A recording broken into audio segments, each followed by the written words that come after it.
ঢাকে কাঠে পড়ল বলে দিন গুনতে গেলে আর মাত্র ২.৫টা মাস শুরু হয়ে গিয়েছে প্রতিমা বানানো থেকে শুরু করে পুজোর প্রস্তুতির পর্ব। তবে পুজোর আগে মাথায় হাত আসানসোলের শিল্পীদের অভিযোগ প্রশাসনের কড়া মনোভাবের কারণে দেখা দিয়েছে গঙ্গা মাটির অভাব। ফলে প্রতিমা তৈরি নিয়ে চিন্তা বেড়েছে সমস্ত শিল্পীদের। মৃৎশিল্পীদের দাবি দুর্গামূর্তি তৈরির সময় প্রয়োজন গঙ্গা মাটির, তবে নদী থেকে মাটি বালি তোলা নিয়ে একাধিক কড়া পদক্ষেপ নিয়েছে প্রশাসন।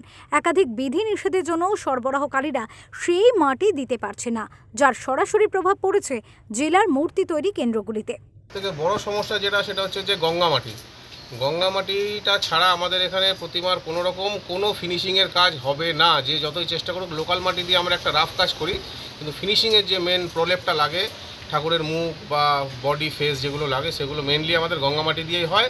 আমাদের মূলত এই গঙ্গা মাটিটা বিগত কয়েক দশক ধরে আমরা যেটুকু দেখছি, কালনার একটা জায়গা থেকে আসছে। জায়গাটার নাম যতদূর সম্ভব মালতীপুর মোড়, ওই ঘাট থেকেই আসছে। এবছর ওই ঘাটের যে মাটি কাটে তারা বলছে যে আমরা এবছর মাটি কাটতে পারছি না। সবথেকে বড় সমস্যা হচ্ছে মাটি কাটলেই প্রশাসন ধরছে, এবং ট্রাকে যদি ওই মাটি নিয়ে আমরা যাচ্ছি তাহলে আমাদের পুলিশ প্রশাসন প্রচণ্ড প্রবলেম করছে এবং উল্টোপাল্টা রেটও করছে, পয়সাও নিচ্ছে নাকি। তাতেও আমরা রাজি হয়েছি যে যদি বেশি কিছু পয়সা লাগে তাতে আমরা দিয়ে মাটির ট্রাকটা আনার ব্যবস্থা, কিন্তু তাতেও কোনো সুরাহা এখনও পর্যন্ত হয়নি। সরকারের কাছে আবেদন করছি এইটাই যে তারা যদি এই ব্যাপারে কোনো হস্তক্ষেপ নেয়, তাহলে বসে একটা মিটিং করে যদি এই সমস্তভাবে একটু রিলিজ হয়ে যায়, তাহলে আমরা মাটিটা পেয়ে যাব এবং ঠিকমতো কাজবাজ করতে পারবো। এটাই। আসানসোল থেকে জয়ন্ত সাহা রিপোর্ট, ওঙ্কার বাংলা।